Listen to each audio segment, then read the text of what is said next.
Last week I did a video talking about a fun hypothetical story DLC for Jurassic World Evolution 2, The Return to Isla Sorna. Now that was a pretty expansive and I'll admit optimistic campaign scenario, but what about the rest of it, the free update and the new additions that come along with the story? The maps, decorations, species and tombstones for Eddie? Well, that's what we're going to talk about today.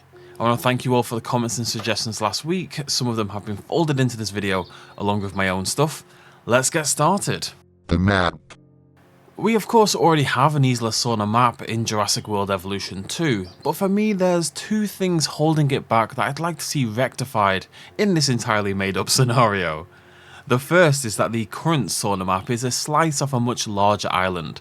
It does have some coastline and some lovely canonical nods, but I think it'd be fun for us to go back to the Evolution 1 days, have an Isla Pena style island where the buildable terrain itself is in the shape of Isla Sorna, with nothing but sea stretching out around us, or, even cooler, the sight of the other 5 deaths far off in the distance on clear days.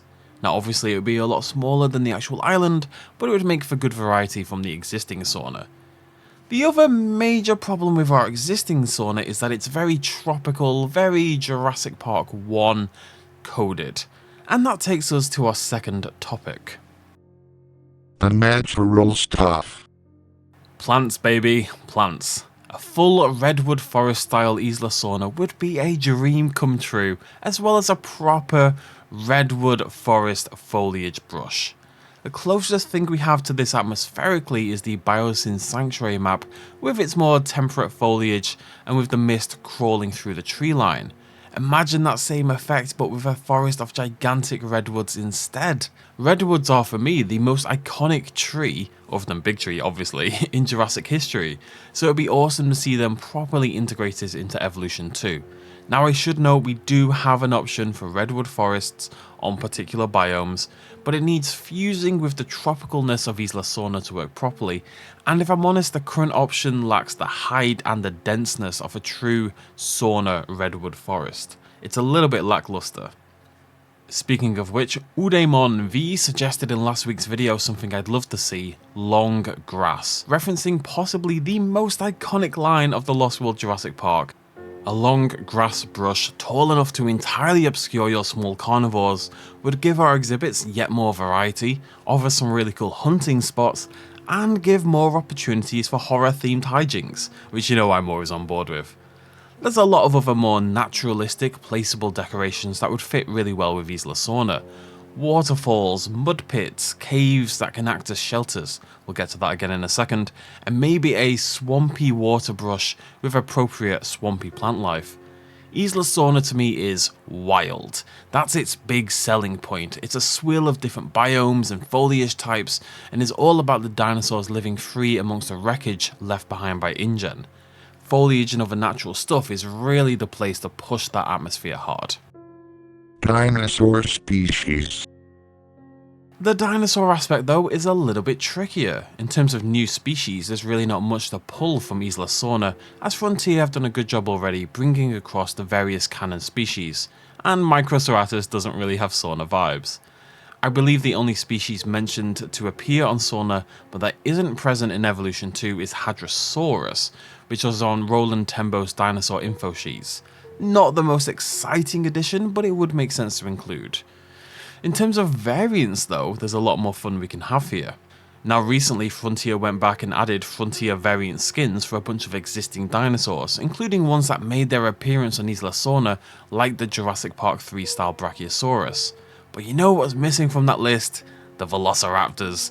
The Jurassic Park 3 male in particular, with its quills, would really benefit from some Frontier variants, and I'd love to see how they tackle such an iconic dinosaur design. I'd also like to see new skins for Mamenchisaurus, Pteranodon, maybe Geosternbergia if you want to get a little bit deep cut with it, Triceratops and Parasaurolophus to bring them more in line with their Lost World film iterations. And then why not round this off with a fun nod to the books as well? The Indominus Rex has a unique camouflaging ability in Evolution, and it'd be a shame to make that a little bit less special, but you know what? Carnotaurus did it first. The novel version, and the arcade game version, of the Lost World Carnotaurus can camouflage itself to the point it's almost entirely non-detectable. It used this ability primarily as a nocturnal hunter to become a ferocious ambush predator. Maybe you could make the camouflage somehow only activate at night, kind of the way that Lux patterns currently do, just to make it feel a little bit more distinct from each other. Dinosaur Mechanics. I am trying to keep this week relatively realistic. It's a big, chock full of content DLC of course, but who's going to invent a lackluster DLC? I do think it's realistic despite that. So in terms of new dinosaur mechanics, I think the likes of swimming is probably a stretch too far, even if it's very sauna appropriate. But dinosaur shelters, that does not seem impossible within Evo's confines. Caves, low canopy trees, bring back big tree, and man-made shelters could all function for this, all in different sizes to fit your full range of dinosaurs. Every dinosaur in the game currently has a sleeping animation, so all the shelter really needs to do is have a spot for a dinosaur to walk in, enter the sleeping animation, finish the sleeping animation, and then leave. It wouldn't require any new animations whatsoever. It'd also expand the research tree, add a little bit more depth to exhibit building, giving us, one more thing to consider with our dinosaurs, with some dinosaurs needing a bigger shelter than others. Bonus points if it can function like Planet Zoo's underground burrows and give us an in-shelter cam view. I love remote cams. I know that's a really weirdly specific thing to love, but there's something about like a fuzzy trail cam that just, New attractions. The most obvious attraction to add is the High Hide, a rickety metallic structure that seems like a very natural fit as a sort of alternative viewing tower, with the benefit of being a little bit more open than the ones we have in the game at the moment. Now I'd love to see that integrated with a sauropod feeding animation or something, but again I feel that kind of enrichment, something I think the game really needs, is probably a step too far for a DLC. Look at me being semi-vaguely realistic. The other natural attraction fit for Isla Sorna is of course a boat ride. Now you might associate that more with Isla Nublar, but the longest boat ride in the series by far is the journey they take in Jurassic Park 3. The problem with this is always the lack of deep water in the game, and as mentioned, I don't think that's about to change. But I do think there's a workable middle ground here. If the water brush in the game darkened the terrain beneath it to just give the impression of depth, I think most of us would take that. Yeah, in reality your boat is slinking down about 3 feet of water, but it's that or no boat tour at all. I know which I would take. You could also just have a deep water brush that dinosaurs can't cross. You could bring in Isla Nublar style rafts and Jurassic Park 3 style big river boats to mix things up. New decorations. Let's finish off with some new potential decorations. Now we've already mentioned some of the exhibits and general environment, your caves and waterfalls and whatnot, but one suggestion I really liked from Scaryface was a new cosmetic button. Now there's a pretty cool feature in Evolution 2 where you can give a building cosmetic damage. It makes it look like it's falling apart, like it's on fire, it's not having a great day, but the building retains full function. What about an Isla Sorna inspired third version of this where the buildings become overgrown? They still function, but now they've got vines hanging down from the roof, they've got plants sprouting up through gaps in the concrete, maybe even some looped animation compies bounding around. Large amount of work, not pretending otherwise, but it would make abandoned park builds feel and look absolutely incredible. But I guess if we want to keep it a little bit more realistic, but in the same vein, how about just for the fences? A new overgrown fence type would be a lot easier to integrate, but would also turn an entire exhibit into a naturalistic, Site B appropriate design with the click of a button. Basically, I always want to feel like nature's really annoyed with me and trying to take everything back. You should have invited us to brunch. You could take this same idea and apply it to a bunch of in-game decorations, and also things like vehicles, which right now you can't add to the game at all without mods. A few upturned and unupturned vehicles would again suit that abandoned Site B nature of the second 2 films. You could simply take existing vehicles that exist in the game right now and let's plop them down as decos.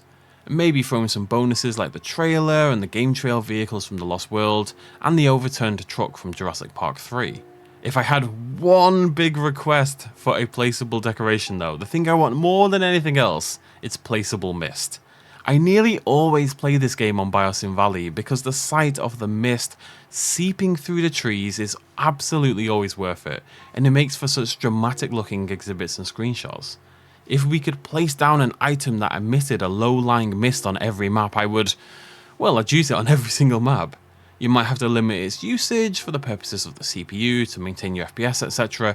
But even if you only had a few of them per map, it would be absolutely worth it, and it would be very Isla Sorna appropriate. Now, there's a million other things we could add here: dinosaur skeletons, InGen signs, the old worker village, tree perches for the pterosaurs, more tents and such from the InGen hunter camp, overhanging logs that go over the water, and maybe to cap it all off, a naturalistic path variant, allowing our guests to walk along dirt trails instead of concrete. Conclusion. I won't pretend I'm not a bit of a sucker for Site B. It's my favourite Jurassic biome and location by a fairly huge distance, and I attach a lot more love to it than I do to Isla Nublar for some reason. I'm curious if anyone else feels the same. I think whilst Jurassic Park is the best film in the franchise, both the second and the third, because there was no park to explore, did a much better job of selling the environment as an individual specialised location, even if they do feel fairly disparate from each other. I digress.